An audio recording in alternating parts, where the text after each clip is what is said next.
Everyone, आप सबका बहुत बहुत स्वागत है आपके अपने चैनल करिश्मा एकेडमी पर।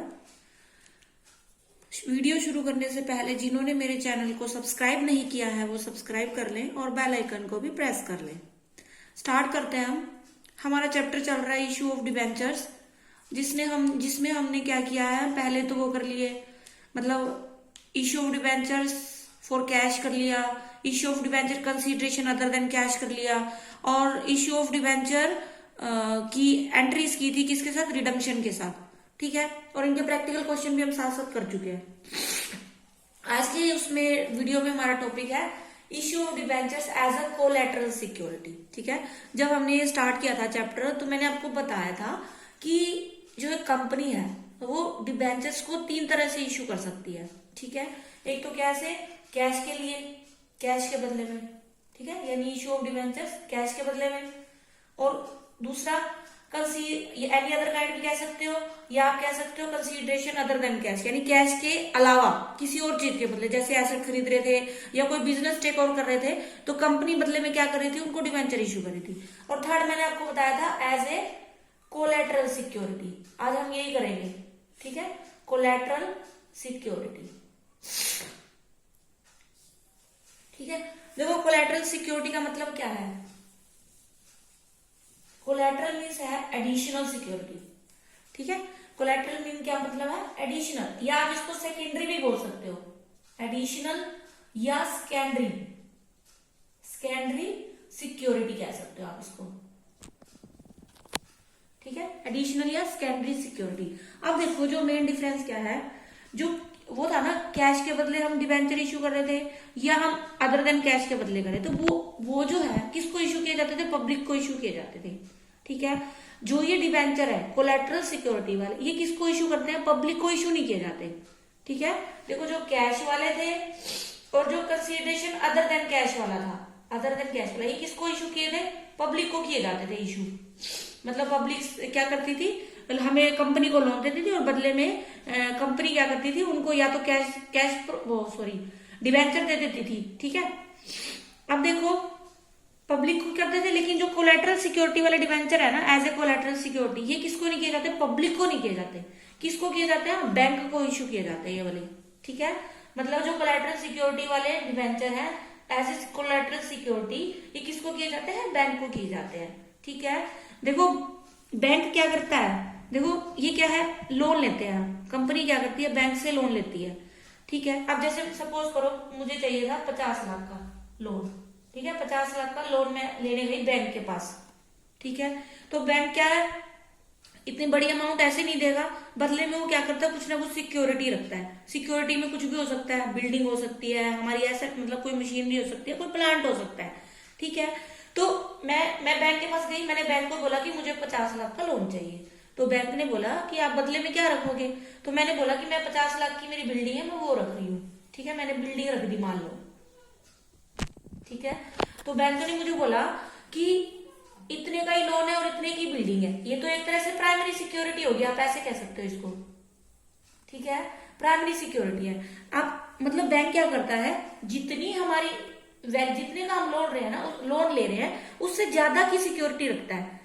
ठीक है, 50 लाख का लोन मैं ले रही हूं तो बैंक क्या है, इससे ज्यादा की रखेगा, वो 60 लाख भी रख सकता है, 70 लाख भी रख सकता है, 80 लाख भी रख सकता है। मतलब वो क्या है, उसकी वैल्यू पे डिपेंड करता है। लोन जो जहां पे आपकी बिल्डिंग है उसकी मतलब सारी चीजें रहती हैं, टर्म और कंडीशन होती है वो अलग अलग।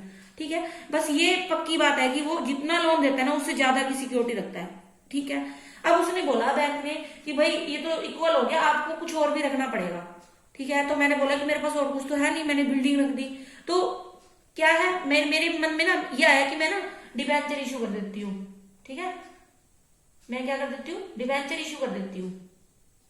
ठीक है, यानी इसको हम बोलेंगे एज अ कोलैटरल सिक्योरिटी किया मैंने, यानी इसको सेकेंडरी सिक्योरिटी बोलेंगे हम, क्योंकि प्राइमरी तो मेरी क्या थी, बिल्डिंग है ना, प्राइमरी तो मैंने building as a primary security तो मैंने बिल्डिंग रखी है। जो दूसरी बैंक ने बोला कि नहीं ये तो कम है, तो आपको कुछ और रखना पड़ेगा, और कुछ मेरे पास था नहीं, तो मैंने कहा कि मैं ना डिबेंचर इशू कर देती हूँ।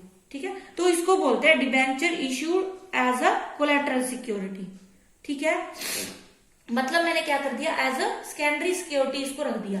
अब इसमें क्या है, बार बार मुझे वो नहीं करे, मतलब इसके बदले में कोई पैसे नहीं दिए, मैंने मुफ्त में एक तरह से किया है, मतलब लोन लिया, बस आप ऐसे कह सकते हो। ठीक है, तो इस केस में हमारी क्या अकाउंटिंग होती है, जनरल एंट्रीज वगैरह, वो हमने सीखना है।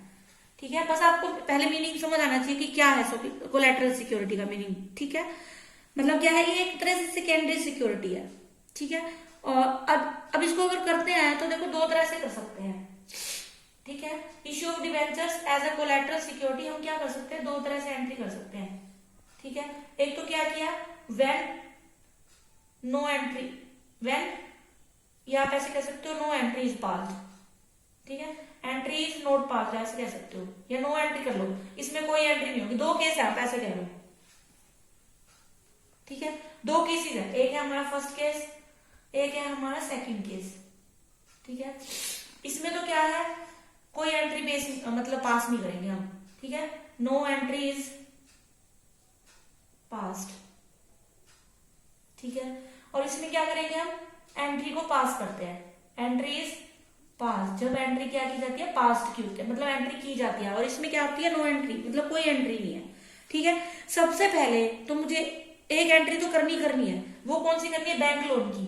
मेरी एंट्री क्या होगी, first bank account debit to bank loan. मैंने क्या किया है, बैंक ले, मतलब बैंक से क्या ले लिया, लोन ले लिया। ठीक है, ये लायबिलिटी है तो क्रेडिट हो गई, और मेरे पास बैंक बैलेंस बढ़ गया, इसलिए मैंने बैंक को डेबिट कर दिया। एंट्री क्या हुई हमारे पास, bank account debit to bank loan. हमने क्या किया, व्हेन लोन इज टेकन, जब क्या किया, लोन लिया, तो ये एंट्री बनेगी। ठीक है, ये था। अब दूसरा था, जब मैंने आपको बताया था कि मैंने क्या रखा था, सिक्योरिटी रखी थी। ठीक है, कौन सी सिक्योरिटी रखी थी, वो रखा था ना मैंने, बिल्डिंग रखी थी, मान लो मैंने बिल्डिंग रखी थी सिक्योरिटी, इसको मैंने बोला था प्राइमरी सिक्योरिटी। ठीक है, इसको आप मॉर्गेज भी बोल सकते हो। ठीक है, मॉर्गेज, मॉर्गेज क्या है, ये मॉर्गेज सिक्योरिटी भी बोल सकते हो। ठीक है, या प्राइमरी सिक्योरिटी भी बोल सकते हो। ठीक है, इसमें हमारी कोई एंट्री नहीं होती। ठीक है, इसमें कोई एंट्री नहीं होती, ये तो मैंने आपको सिर्फ केसेस बताया है। ठीक है, अब ये एंट्री तो होगी आप, क्योंकि ये हमने क्या लिया, लोन लिया, bank account debit to bank loan. वो मैंने आपको इसलिए बताया, देखो क्या होगा, जो हमने बिल्डिंग रखी है वो बिल्डिंग रहेगी तो मेरे पास ही, मैं उस पर काम भी कर रही हूँ। ठीक है, सब कुछ मेरे नाम पे ही रहेगा, जो भी कागज वगैरह, मतलब जो भी कह लो, वो बिल्डिंग मेरे नाम पे ही रहेगी। ठीक है, एज अ, मतलब आप ऐसे कह सकते हो, फ्यूचर में अगर मैं लोन नहीं दे पाती बैंक का, तो बैंक उसको क्या करता है, सेल करके अपनी जो भी अमाउंट वगैरह है वो उससे रिकवर कर सकता है, आप ऐसे कह लो। ठीक है, तो मतलब क्या है, वो क्या है, एक तरह से प्राइमरी सिक्योरिटी है। मैंने उसके बदले में कुछ नहीं दिया ना, मेरे पेपर मेरे पास है, सब कुछ मेरे पास है, तो उसकी हम कोई एंट्री नहीं करते इसके अंदर। ठीक है, उसके बाद आ गई हमारी एज ए कोलेटरल सिक्योरिटी वाली एंट्री। ठीक है, एक में तो क्या था, कोई एंट्री पास नहीं करेंगे हम। ठीक है, उसमें तो कोई एंट्री पास नहीं करेंगे, सिर्फ ये एंट्री तो आपको पास करनी ही पड़ेगी दोनों जब केसेस में, चाहे आप इसमें करो चाहे आप इसमें करो। क्या होगी, यानी bank account debit to bank loan, ये एंट्री तो हमने करनी है क्योंकि हमने लोन लिया है ये। ठीक है, लोन की एंट्री तो करनी है। अब दूसरे केस में इसमें कोई एंट्री नहीं होगी। ठीक है, लेकिन अगर हम इसमें करते हैं तो हम एंट्री करेंगे, debenture suspense account debit to percentage debenture amount. ठीक है, ये एंट्री करते हैं। ठीक है, जब देखो पहले केस में तो कोई एंट्री पास नहीं की हमने, ये एंट्री तो हमने दोनों में करनी है। पहली एंट्री तो ये भी इसमें होगी, मतलब पहली एंट्री ये होगी हमारी, या मैं आपको सही बता देती हूँ। देखो इस केस में पहली एंट्री हमारी क्या होगी, bank account debit to bank loan. ठीक है, और दूसरी एंट्री क्या होगी, debenture suspense account debit to percentage debenture account, ये एंट्री होगी दूसरी। ठीक है, ये मैंने एंट्री पास की। अब देखो सस्पेंस वर्ड क्यों यूज किया हमने यहाँ पे, सस्पेंस का मतलब क्या है कि सस्पेंस है, मतलब ना तो ये डिवेंचर मेरे हैं, ना ही अभी किसके हैं, ये बैंक के हैं। क्यों नहीं है बैंक के, बैंक के ये तब होंगे जब मैं लोन वापस नहीं करूंगी। और मेरे क्यों नहीं है, क्योंकि ये अभी क्या है, सस्पेंस में बना है, ना तो मेरे है ना ये मेरे। क्यों नहीं है? क्योंकि ये एज ए कोलेटरल सिक्योरिटी पड़ा है बैंक के पास, मेरा तो है ही नहीं इसलिए। और बैंक का इसलिए नहीं क्योंकि बैंक इसको आगे फ्यूचर में यूज कर सकता है, अभी तो नहीं यूज कर सकता। तो क्या है, इसको हम क्या वर्ड यूज करते हैं, डिबेंचर सस्पेंस अकाउंट यूज करते हैं। ठीक है, एंट्री क्या हुई, बहुत इजी टॉपिक है, बस ये 2 एंट्री आपने करनी है और कुछ भी नहीं है इस क्वेश्चन इनके अंदर। ठीक है, अब एक और चीज देखो, मतलब 2 केस हो गए। देखो फर्स्ट केस में कोई एंट्री पास नहीं होगी, मतलब एक एंट्री, ये तो नॉर्मल एंट्री है, ये तो होगी होगी, दोनों केसेस में होगी, लोन लेने की एंट्री है ये तो। ठीक है, वैसे ये जो एंट्री है ना, मतलब जहां नो एंट्री इज पास, इसकी कोई एंट्री, लेकिन एंट्री इज पास में हमने ये एंट्री करनी है, debenture suspense account debit to debenture account. ठीक है, अब इसको बैलेंस शीट में कैसे शो करना है वो चीज देखो। ठीक है, देखो बैलेंस शीट, ये हमारी बैलेंस शीट है।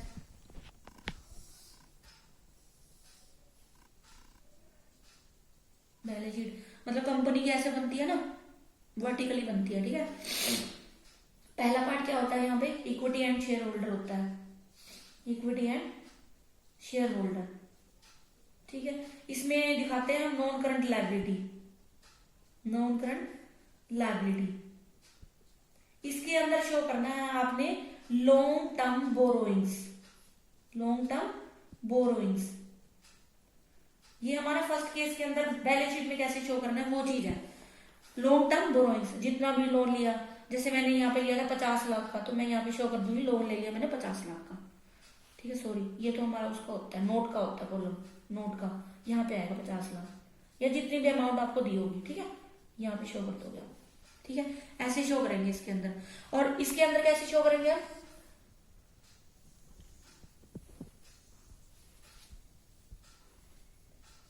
ठीक है, ये हो गया हमारा, ये हमारी balance sheet.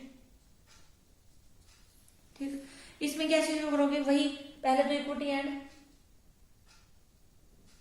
And share holder, और यहां पे क्या लिखेंगे, नॉन करंट लायबिलिटी। ठीक है, इसमें हम किस में शो करते हैं, लॉन्ग टर्म बोरोइंग्स में। ठीक है, अब एक जो डिफरेंस है वो मेन वो देखो। अब जो हमने ये खोला है ना डिबेंचर सस्पेंस अकाउंट, इसको शो करना है हमने यहाँ पे क्या करना है, डिबेंचर दिखाने हैं पहले तो। डिबेंचर जैसे मान लो 30 लाख के हमने किया है, यहाँ पे 30 लाख शो कर देंगे और फिर लेस कर देंगे हम इसमें से डिबेंचर सस्पेंस अकाउंट। ठीक है, डिबेंचर सस्पेंस 30 लाख, मतलब बैलेंस क्या हो जाएगा, 0 ही हो जाएगा एक तरह से। ठीक है, बात वही है, देखो यहाँ सीधा लोन दिखा दिया हमने, इसका कोई रोल नहीं है। ठीक है, और इसमें क्या है, इसमें ये भी दिखा दिया, प्लस हमने क्या है, डिबेंचर भी शो कर दिया कि ये 30 लाख की डिबेंचर है, और इसमें से हमारा जो डिबेंचर सस्पेंस है, इतने के डिबेंचर किस लिए किया है, डिबेंचर सस्पेंस है, तो ये क्या है, इसकी वैल्यू कितनी आ जाएगी, यहाँ पे नील ही आ जाएगी एक तरह से। ठीक है, बात वही है, देखो लॉन्ग टर्म बोरोइंग से सीधी दिखाई है, यहाँ दिखा के ये इसका बैलेंस तो फिर भी नील ही हो रहा है ना। ठीक है, बस इस केस में आपने ऐसे दिखाना है, इस केस में ऐसे दिखाना है, बात वही आ रही है। ठीक है, अब इसके 1-2 सम देख लेते हैं और अच्छे से समझ आ जाएगा आपको। देखो, a company took a loan of ₹4 lakh. एक कंपनी ने क्या किया, लोन लिया कितने का, 4 लाख का, किससे, एक्सिस बैंक से, एंड इशूड, और इशू क्या किए, 8% debenture, 8% debenture of ₹4 lakh as a collateral security. ठीक है, 4 लाख का लोन लिया और 4 लाख के ही क्या किया, डिबेंचर इशू कर दिया एज अ कोलैटरल सिक्योरिटी। ठीक है, तो दोनों केसेस में देखो एंट्री देख लेते हैं। फर्स्ट केस में हो जाए, सेकंड केस में एक एंट्री पहले तो ये होगी, bank account debit to bank loan, to bank loan कितने से हो जाएगी, 4 लाख से हमारी। ठीक है, ये एंट्री तो दोनों केसेस में होगी। ठीक है, अब दूसरी जो एंट्री है, ये मान लो हमारा फर्स्ट केस है, इसमें तो हमारी कोई एंट्री नहीं होगी, नो एंट्री। ठीक है, सेकंड केस में क्या होगी हमारी entry, debenture suspense account debit to कितने परसेंट डिबेंचर है, 8%, टू 8% डिबेंचर अकाउंट, कितने, 4 लाख के। ठीक है, ये एंट्री हो जाएगी, debenture suspense account debit to 8% debenture account. ठीक, अब अगर हम बैलेंस शीट में दिखाते हैं, ठीक है, बैलेंस शीट में देखो ये हमारा सेकंड केस है, सेकंड केस में कैसे दिखाएंगे, ये हो गया हमारा नॉन करंट लायबिलिटी, इसके अंदर बैंक लोन कितने का, 4 लाख का। ठीक है, और यहाँ पे आप क्या दिखाओगे, डिबेंचर दिखाओगे, कितने, 8% डिबेंचर, कितने 4 लाख के ही, और लेस कर देंगे हम डिबेंचर सस्पेंस, डिबेंचर सस्पेंस कितना 4 लाख। यहाँ पे बैलेंस क्या आएगा, सॉरी यहाँ पे बैलेंस क्या आएगा, एक तरह से 0, यानी एक्चुअल में तो कितना दिखाया हमने, बैंक लोन ही शो किया, ठीक है। और फर्स्ट केस में भी सेम वही एंट्री हो जाएगी, ऐसे ही दिखाएंगे, बस उसमें डिबेंचर सस्पेंस अकाउंट दिखाएंगे हम, ठीक है। इक्विटी यहाँ पे लिखोगे balance sheet, balance sheet, equity share holder, equity and share holder, non current liability, bank loan कितना 4 लाख का, ठीक है। ये था बस, दोनों में ये डिफरेंस है। सेकंड केस में हम ये दिखाएंगे डिबेंचर और डिबेंचर सस्पेंस, इसमें नहीं दिखाएंगे, ठीक। बस एक एंट्री का है, ये तो दोनों केसों में होगी। एक ये एंट्री हमने जब एंट्री रिकॉर्ड करनी है तो ये एंट्री हमने रिकॉर्ड करनी है, ठीक है। आई होप आपको अच्छे से समझ आया होगा। बस अब इसकी एक ही क्लास और आएगी, हमारा ये चैप्टर बहुत अच्छे से कंप्लीट होगा, ठीक है, ठीक है। तो आप मेरी वीडियो को पूरा लेके लाइक करें, शेयर करें। कल फिर से मिलेंगे एक नई वीडियो के साथ, तब तक के लिए टाटा बाय बाय, शब्बा खैर।